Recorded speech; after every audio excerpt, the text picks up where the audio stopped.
Mu by'ukuri kuri byashikiye abo bantu bari bifuza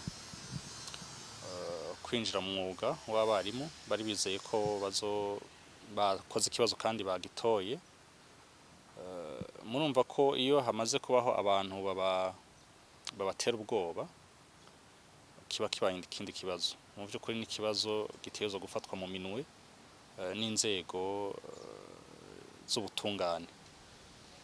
Mu by'ukuri hari atanikirinze guteba cane, inzego zijejwe ivyo gukora amatohoza zari zikwiye kuba zaramaze kugira ico zikora, kubera ko mu by'ukuri murumva ko n'uburenganzira bwabo bwo kuba boshobora kubaza ikitagenda neza, cane cane ko bavuga bati twe turi mukuri, kandi bakaba babicishije mu nzira zemewe n'amategeko.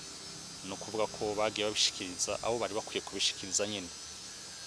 Aha rero ku nzego z'ubutungane nakamo kandi ko kugira ngo bakore amatohoza nimba koko hari ababateye ubwoba ko bobagirira nabi gutya canke kuriya, abo bantu babihanigwe gutyo ko bari n'akarorero keza no ku bandi bategetsi, kugira ngo ntibaze babimenyere kubikora gutyo canke kubikorera n'abandi.